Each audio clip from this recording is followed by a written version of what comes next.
Bienvenidos y bienvenidas a la mesa de humor hipermediático 3. Hoy vamos a tener las exposiciones de Sirio y Celina y de Mateus. Así que bueno, veo que están por acá. Arrancamos con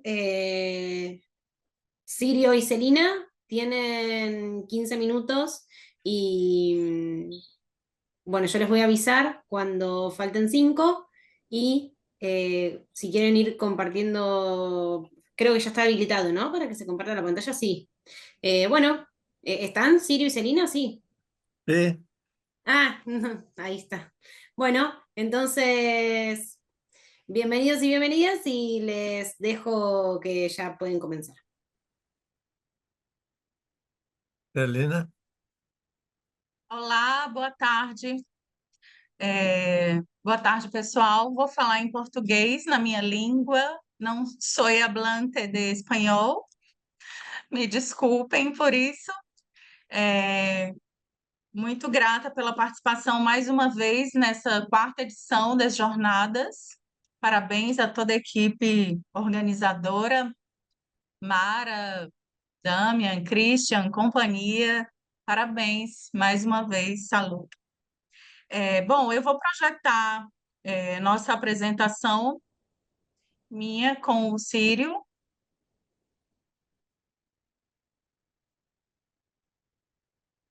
Vocês conseguem ver? Sí, sí, lo vemos bien. No vemos todavía el modo presentación, vemos el PowerPoint. Sim. Só um minuto. Acho que é aqui, né?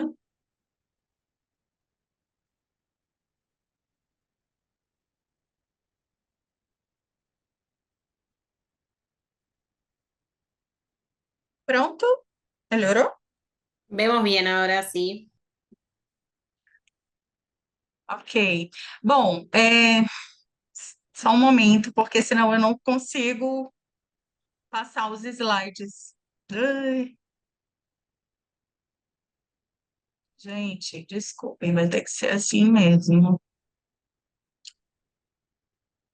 Si no te lo permite, si querés dejarlo así, por lo pronto se ve, se puede leer bien.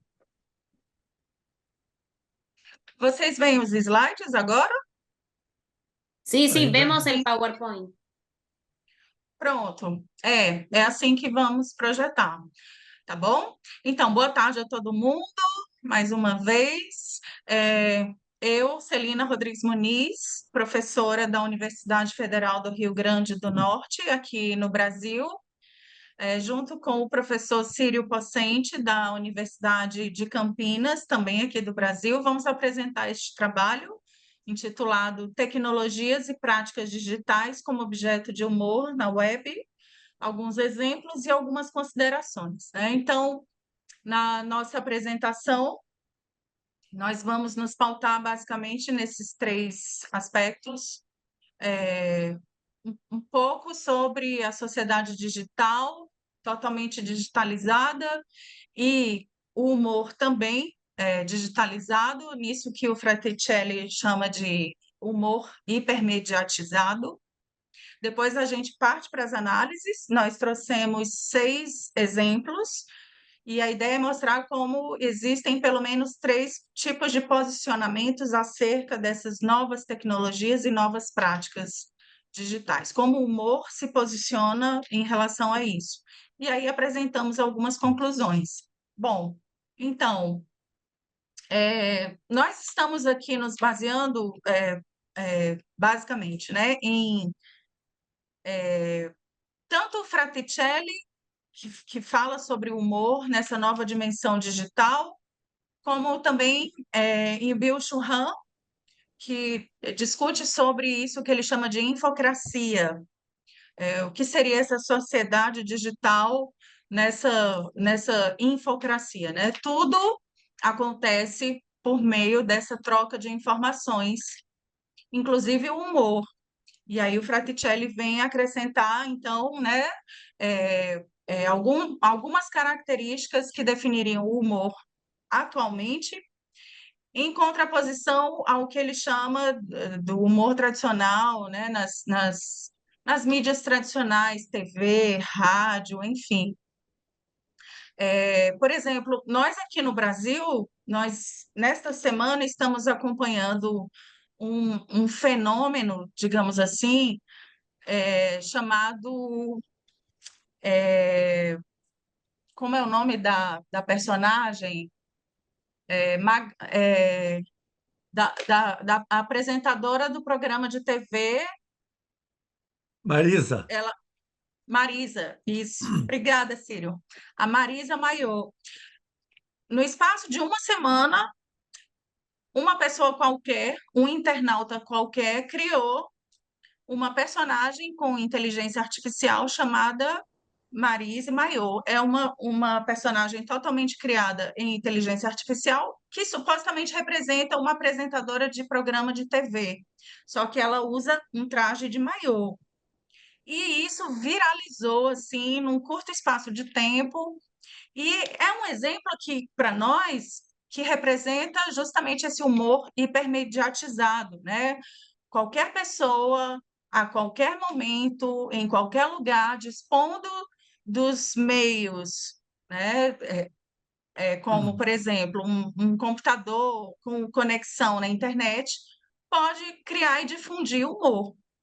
E esse é um caso assim que eu trouxe para ilustrar isso que o Fraticelli comenta, né? Então, não há como não considerar esse contexto em que toda a informação é hipermediatizada por meio da internet, da web, e isso incluindo o humor.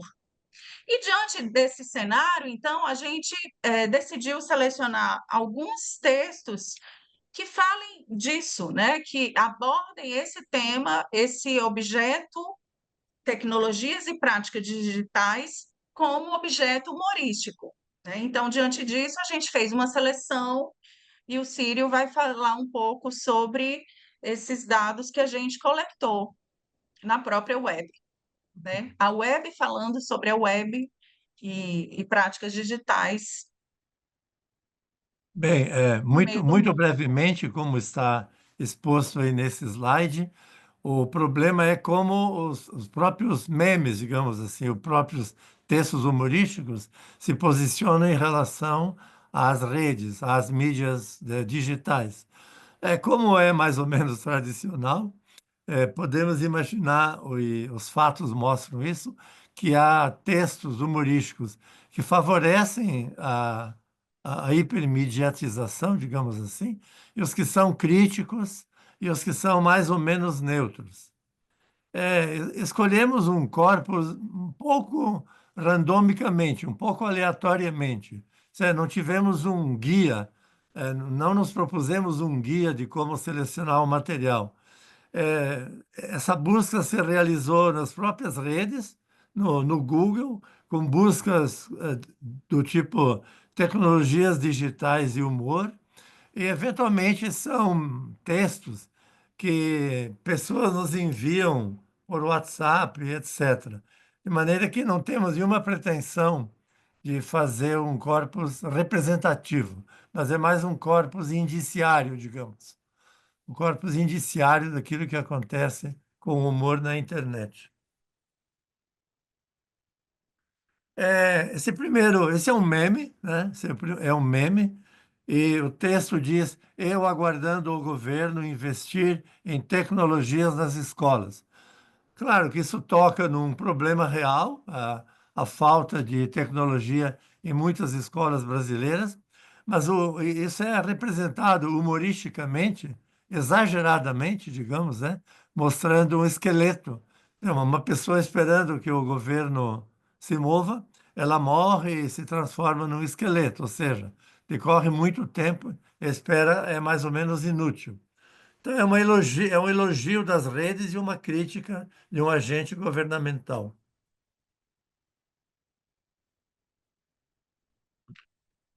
É, Nesse segundo exemplo, nós temos uma tira, um gênero típico do humor, também apresentando um posicionamento discursivo favorável. elogioso, digamos assim, às práticas e tecnologias digitais, né? No primeiro quadro, nós temos uma suposta mãe comentando acerca de uma aula via internet. A professora folgada, essa da minha filha, deu somente 20 minutos de aula.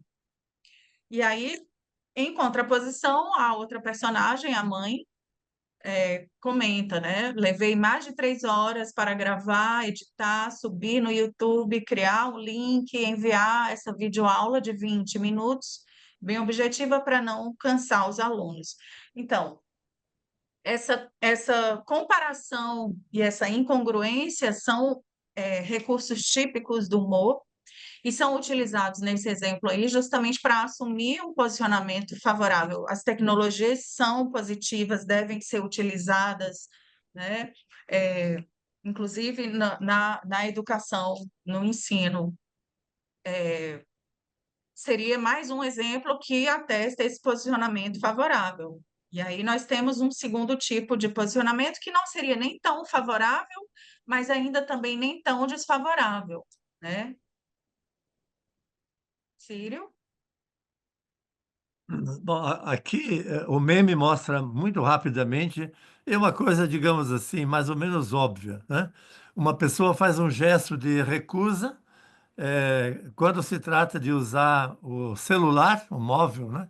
O telefone celular, para fazer coisas produtivas, e a felicidade dele quando ele se trata de usar o telefone, ou, enfim, a tecnologia digital para criar memes.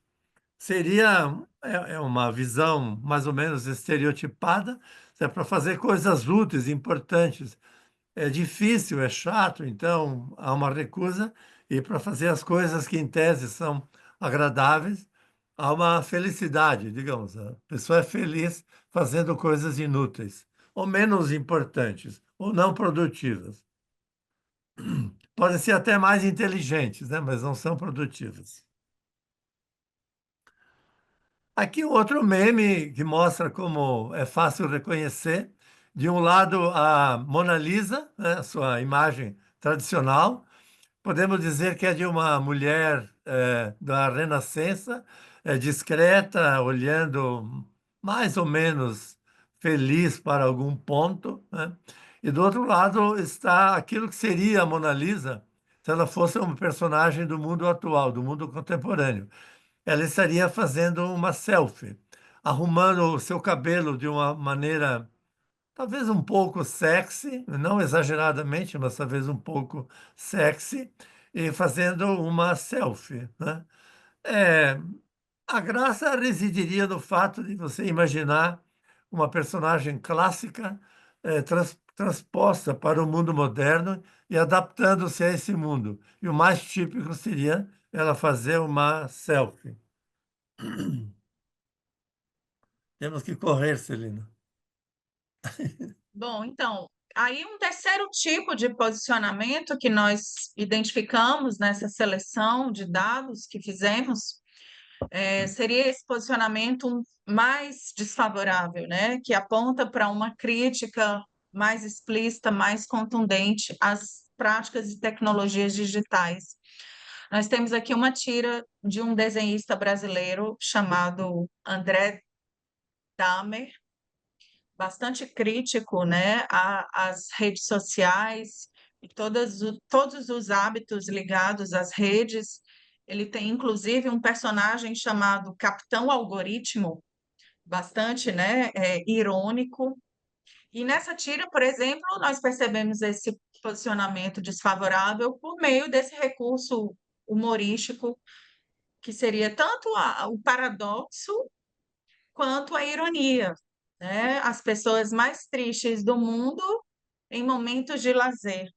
Então, essa contradição entre estar numa situação de lazer, que supõe uma alegria, mas que está associado aí na tira à tristeza, né? Que seria estar ali no fim da noite, na cama, pronto para dormir, assistindo, por exemplo, um vídeo no YouTube, né? Então, isso revelaria aí um posicionamento mais desfavorável. Crítico. Esse outro exemplo desse terceiro posicionamento é também um meme, um gênero, né, típico dessa hipermediatização do humor. Nós temos um personagem, um homem, a sombra, a silhueta de um homem musculoso, forte, dizendo, né, para a mãe: Mãe, posso dormir com você? Estou com medo. Só esse pequeno diálogo já implica um efeito cômico diante da contradição entre um homem forte, musculoso, ter medo de dormir sozinho. E aí ele acrescenta: estou com medo da geração digital, que tem o QI inferior dos pais por conta do uso excessivo de redes sociais, né, que pode produzir uma geração inteira de zumbis digitais, e em breve eles vão começar a votar. Então, atrela aí esse medo a características típicas dessa suposta geração atual, que tem mais acesso, mais convívio com as práticas digitais, né? Muito por conta também do cenário político atual, de digamos, estar mais vulnerável à fake news, à produção de fake news e pautar as escolhas políticas e partidárias por meio do voto, por meio dessas fake news, né? Como tem acontecido em vários países, né? Brasil, Estados Unidos, Argentina, enfim. Então, as técnicas de humor, mais uma vez, são típicas, são tradicionais, também para expressar posicionamentos divergentes, né? E aí, com base nessa pequena seleção de exemplos, aqui é só um recorte, nós chegamos a algumas conclusões, Círio.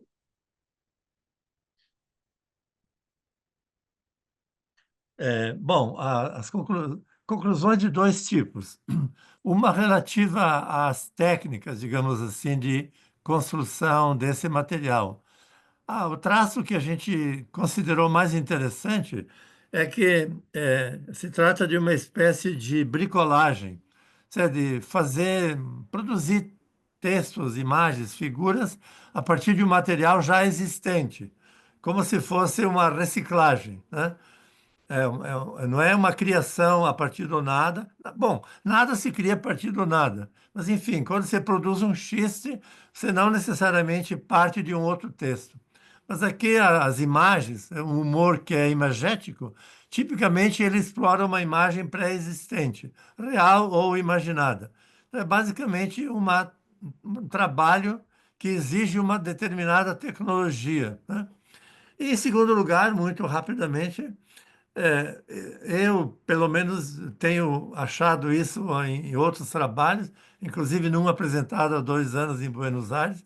A Celina, acho que concorda em boa medida, que as técnicas humorísticas são basicamente as mesmas desde muito tempo, né? Não há grande inovação em relação àquilo que produz humor. A inovação aqui tem a ver com a fabricação do texto humorístico e, obviamente, com sua difusão. A grande difusão é que é a grande marca do humor hipermediatizado, a meu ver ou a nosso ver. Muitas graças. Isso. Pois era o que tínhamos a dizer. Muitas Por, en- graças. Tchau, por tchau. enquanto. Gracias, É. gracias Sirio, gracias Elina. Bueno, pasamos ahora a la exposición de Mateus y después avanzamos a los intercambios y las preguntas que haya. Ahí ya veo que estás conectado, Mateus. Eh, ¿Querés comenzar?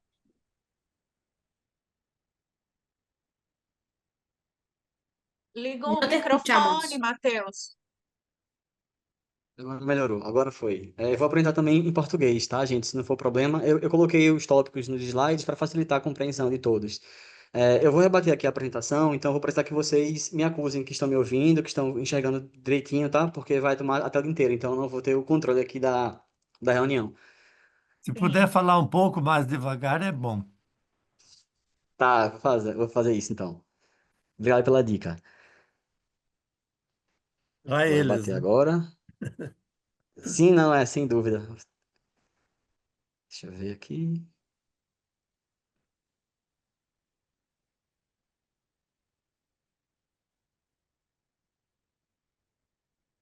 Está aparecendo para todos? Sí, Tá? sí.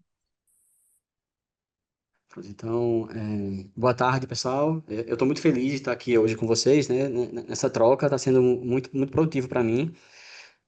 Eu sou aluno do curso de pós-graduação do mestrado da Universidade Federal do Rio Grande do Norte, né? No programa de pós-graduação em Estudos da Linguagem, né? No Centro de Ciências Humanas, Letras e Artes, né? O tema do meu trabalho que eu vou apresentar hoje para vocês é o discurso humorístico como ferramenta de crítica ao neoliberalismo no Instagram.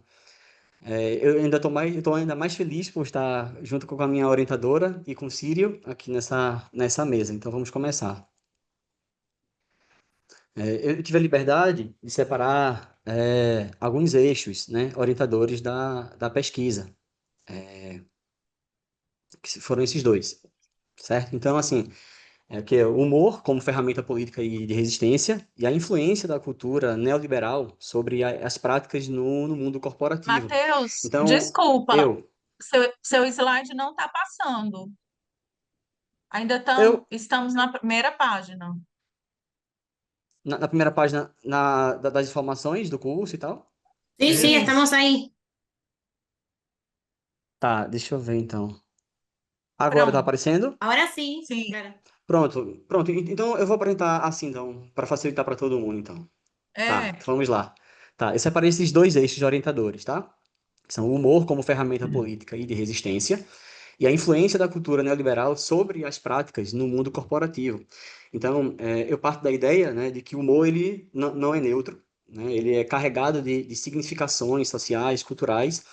E é interessante também comentar que Eagleton, em 2020, ele destaca que o humor, ele historicamente ele foi visto, certo, com uma certa desconfiança por parte das classes dominantes, muito porque esse humor ele tem esse potencial subversivo e de oferecer voz aos grupos minoritários, né? E é interessante também fazer um destaque de que Eagleton, ele também traz uma visão de que o humor, ele traz uma qualidade muito perigosa, né, de forma democrática na visão dele, né? Ao humor e, consequentemente, ao riso, porque ele diz que qualquer pessoa é capaz de provocar. E aí ele diz que a comédia representa essa ameaça ao poder soberano. E, embora o humor ele nem sempre esteja associado a um elemento subversivo, né, como elucida Muniz, né, a pesquisadora ela diz que nem todos os posicionamentos assumidos por meio de um texto humorístico, ele vai carregar esse ideal revolucionário, né? Visto que nós temos vários exemplos de piadas machistas e homofóbicas e contra todos os tipos de grupos minoritários.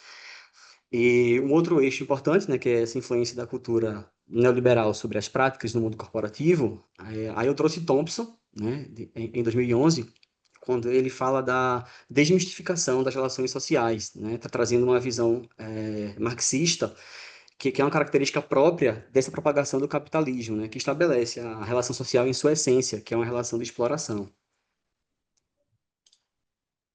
Passou o slide? Passou, né? Sí, sí. Tá, obrigado. Então, esse contexto neoliberal, né, que é o neoliberalismo como ideologia dominante, a cultura de exploração e o humor como ferramenta política. Nesse contexto neoliberal, o Purdy, em 2007, junto com o Karnal, eles vão fazer um apanhado histórico, né, de como se propagou essa questão da cultura neoliberal. Então, ele vai fazer um resgate da crise econômica que aconteceu nos Estados Unidos em 1970, né, na década de 70, e que ele fala que começou com o Reagan e que foi continuada de maneira sistemática pelo Bush e pelo Clinton.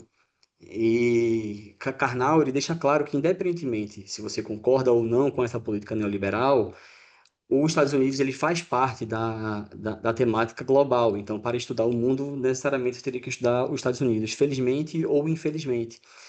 E e aqui tem o objeto de estudo da pesquisa, que seria o discurso humorístico como crítica ao mundo corporativo, ao ambiente corporativo, né? Diante desse cenário neoliberal a partir das páginas no Instagram, né? @jednizm, Amenda Oficial e aquela.miranda. E aí é um questionamento válido, por que estes perfis? Por que a escolha se deu por esses perfis? E aí, infelizmente, uma imagem ficou em cima da outra porque tinha a passagem, mas acho que eu vou falando e aí acho que dá para acompanhar legal. Esses três perfis, eu escolhi esses perfis, primeiro por conta da relevância que eles têm na rede social do Instagram, né? A Jadiniz tem 2,3 milhões de seguidores, aquela Miranda tem 187 mil seguidores, isso foi no final de abril, começo de maio, tá, gente? E a terceira página que está encoberta, a Amenda Oficial, ela tinha 264 mil seguidores.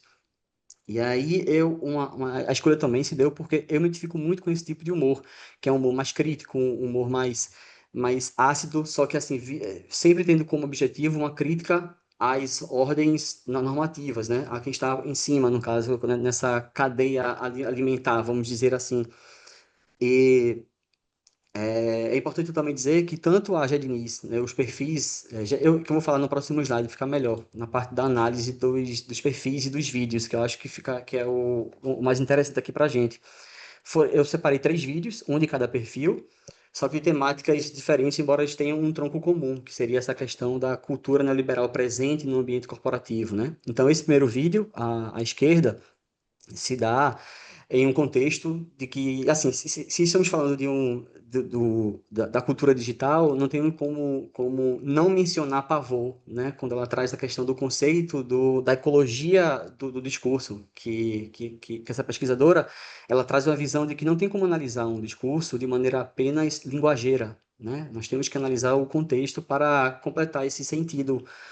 Então, o contexto desse vídeo da esquerda seria uma reunião online, como aconteceu tanto na pandemia, né, que isso foi difundido muito mais no contexto pandêmico. E nesse vídeo da esquerda, tem 3 personagens, né, pela mesma pessoa, que seria essa Jéssica Diniz, que é a criadora, tanto da Amenda, como eu vou falar mais logo em seguida. Aí nesse vídeo da esquerda, nós temos as 3 personagens. No canto superior esquerdo, nós temos a chefe, que seria a Paula. À da direita nós temos a Pan, que é sobrinha da Paula, e embaixo temos Jéssica, que é essa funcionária, que é um alter ego homônimo, né, da criadora, e que ela faz uso dessa personagem para fazer essas críticas a algumas posturas que, na visão dela, são posturas condenáveis. E aí ela, né, como já aconteceu, acho que com muitas pessoas, não sei se com vocês, mas já aconteceu algumas vezes, de você abrir o microfone e a câmera sem perceber. E nesse momento, a personagem ela começa a falar muito mal da escolha, né, da Pam, porque a Pam ela não tem nenhuma experiência e ela assumiu um cargo de gestão meramente por ser a sobrinha da chefe.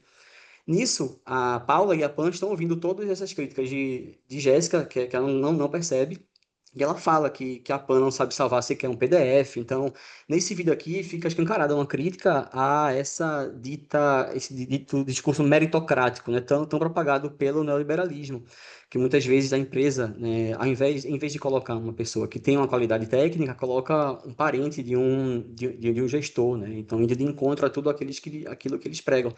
O segundo vídeo, por sua vez, pela mesma criadora, a Jéssica tem um personagem chamado Amenda, que aí uma temática muito recorrente aqui no Brasil, ultimamente, tem sido a questão do fim ou não da escala 6x1, que em resumo seria, o funcionário ele trabalha 6 dias e descansa um dia. E a Amenda, ela é a favor, né, da permanência dessa escala 6x1. E aí ela diz que a empresa dela é maravilhosa, que oferece até salário, oferece banheiro aos funcionários, oferece café, como se isso fosse algo absurdo. Então aqui fica escancarado um caso da ironia verbal, né, quando o discurso, né, quando o que é dito não condiz com o que de fato é pregado. E no terceiro vídeo, que seria de Aquela Ponto Miranda, ela encarna, inclusive aqui também é interessante dizer que a amenda, ela é um estereótipo, né? E aqui é importante também mencionar a contribuição do Círio Pocente em 2010, quando ele traz essa questão do estereótipo, que seria uma que o estereótipo ele se caracteriza por essa redução frequentemente negativa, né, do outro. Então, esse que também ele resgata um conceito do simulacro, né, que foi difundido por Manguenot, que seria uma tradução desse outro. E agora voltando para o último vídeo, que seria o de Aquela Ponto Miranda, que essa é uma personagem chamada Rê, que ela fala sobre do contexto da Black Friday, né? Que é um contexto ali no final do ano que as empresas elas tendem a colocar produtos mais baratos e tal. E aí ela traz uma situação de que a empresa colocou já os energéticos para que os funcionários eles trabalhassem às 30 horas seguidas, que ano passado a maior vendedora da empresa, ela faturou 3 bilhões e como prêmio ela recebeu uma garrafinha de academia. Só que ela fala isso assim, ela como se fosse algo absurdo. E por último ela diz que esse ano o maior vendedor vai ganhar, ou vendedora, né, vai ganhar um jantar no Madeiro. E aqui tem uma outra camada, que o dono da rede de restaurante Madeiro, ele endossou e apoiou a candidatura do ex-presidente do Brasil, Jair Messias Bolsonaro. Então, aqui também ele é atrelado à extrema-direita aqui no Brasil. Então, aqui tem uma segunda crítica, né, que ela faz a questão, agora uma crítica mais política também. E esse foi o exercício de análise que eu me propus a trazer para vocês. Aqui estão as referências.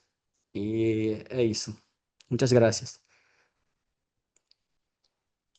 Muchas gracias, Mateos. Bien. Bueno, pasamos entonces ahora al espacio de las preguntas. ¿Hay alguien que quiera comenzar?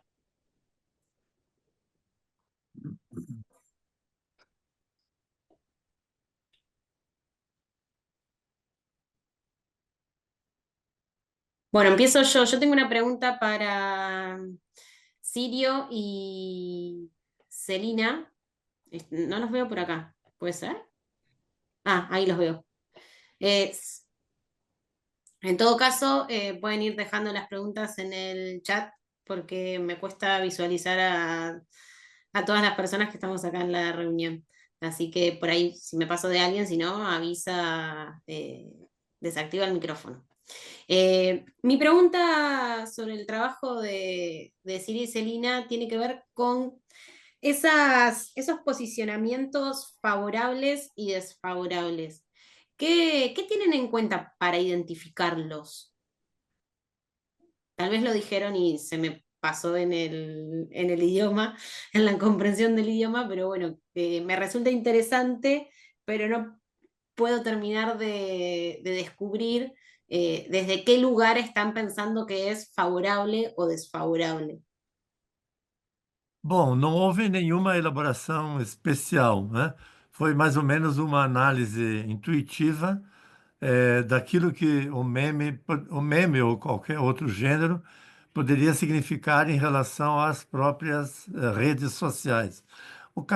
Eu acho que o caso mais visível é o do homem que acorda de madrugada falando para a mãe que gostaria de dormir com ela porque está com medo.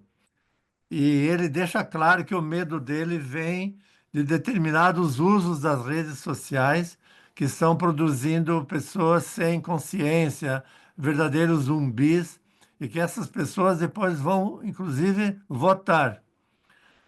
Isso significa, eu acho, muito claramente, que, do ponto de vista desse meme, as redes sociais prejudicam muito a vida comum, a vida de uma sociedade, eventualmente o próprio país.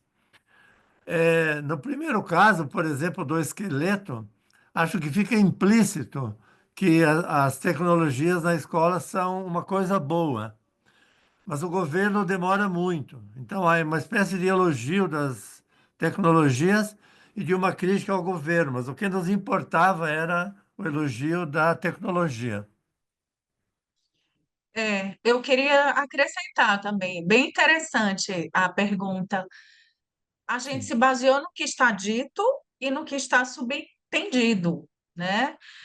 Então, se você, por exemplo, subentende que as tecnologias digitais são necessárias na escola, isso pressupõe um posicionamento favorável. Sim. E, por outro lado, se você diz explicitamente que ter acesso às práticas digitais em excesso transforma você em zumbi, que não sabe votar, isso implica um posicionamento desfavorável. Então, para nós que trabalhamos na perspectiva da análise do discurso, a gente se pautou nisso. Como é que esse objeto imaginário, discursivo, tecnologias e práticas digitais é dito e subtendido nos textos de humor, né? Então, foi por aí, de maneira um pouco intuitiva também, como disse o Círio, né? É a partir de uma memória, digamos, né? De uma memória social. Obrigado Perfecto, pela questão. muchas gracias. Bueno, pasamos a una pregunta Eu de tenho Marcio uma Gatti. pergunta. Eu também tenho uma pergunta. Posso? Bueno, pasamos a Marcio y después a tu Ah, pregunta. certo, sim. Márcio quer perguntar. Eu não tinha visto a Oi, mãozinha, Márcio. tudo bem? É a hipermediatização aí das plataformas. Oi, Círio. Oi, Celina. Oi, oi. Oi, Matheus. Oi. Tudo bem? Josefina. Bom, eu só quero fazer uma provocação ao Matheus, um pouco em torno do que você traz como crítica ao neoliberalismo, né, no Instagram, e esses perfis de pessoas que fazem humor acerca das relações trabalhistas, enfim. Eu fico sempre com o pé atrás com esses perfis, assim, do tipo, é crítico ou é um reforço, né, assim. Isso porque eu tenho visto muitos, assim, alguns perfis desses influenciadores, tem um que é muito famoso, inclusive, que acho que chama Fausto, uma coisa assim, que parecia de início uma crítica aos próprios influenciadores, os caras da Faria Lima, e de repente o cara se transforma num deles, assim, né? É um negócio muito interessante, assim, ele é cooptado pela lógica, né? Então, assim, a provocação se é crítica ou se acaba reforçando, né, assim, o próprio neoliberalismo, né? Então, só uma provocação, nem sei se precisa responder, né, elaborar muito a resposta, né, para ficar com uma questão por aí. É isso. Funciona como uma crítica, né, na verdade. Se a gente escutam bem, né? Escutam. Então, funcionaria como uma crítica, assim. Inclusive, essa crítica ela é reforçada, inclusive, por entrevistas, né, das influenciadoras. Agora, assim, a gente analisa em cima daquilo que é dito, né? Se de fato ali por trás ela pensa diferente, aí realmente não teria como saber. Então, a gente, quando analisa o discurso, a gente vai em cima do que é falado, né? Daquilo que é dito. Mas sim, seria uma crítica, né? Inclusive a Jéssica, ela fala que a personagem Amanda seria uma condensação, né, de todas as pessoas, né, que ela vê como comportamentos que na visão da influenciadora são condenáveis. Então ela condensa todas as pessoas ali naquele personagem. E também a outra influenciadora, a Miranda, ela fala em entrevistas que, inclusive, essa personagem, né, que ela criou, a Rê, que inclusive é do RH dessa empresa imaginária, foi sugerida por seguidores dela, que diziam, olha, Miranda, nós não temos coragem de falar algumas coisas, então seria interessante que você tivesse uma personagem que falasse por nós. Então ela teve a iniciativa de fazer essa personagem. Mas assim, eu repito, de fato, a gente analisa apenas em cima daquilo que foi dito nesses vídeos, sim. Obrigado pela pergunta, Márcio. Bueno, pasamos a la pregunta de Celina y ya estamos en horario, así que avanzamos. Rapidinho. Oi, gente. Oi, Matheus. É, Então, eu queria perguntar, bem rapidinho, se você, além da paródia e do simulacro, que outros recursos de humor você observou nesses exemplos aí que você tem, né, elencado? Eu observei a questão da ironia, né? Porque a personagem Amenda, ela diz que a empresa ela é muito boa, né? Porque oferece até salário para os funcionários, ela oferece até um banheiro, então teria a questão da ironia verbal, né? Que nós compreendemos, embora para a personagem aquilo faça sentido, existe esse propósito no discurso dela de provocar essa ironia em quem está assistindo. E tem também a questão já comentou do simulacro, da ironia seria, né? Que seria também a questão seria isso, acredito. Bueno, ¿alguna pregunta más? Y ya, si no, cerramos.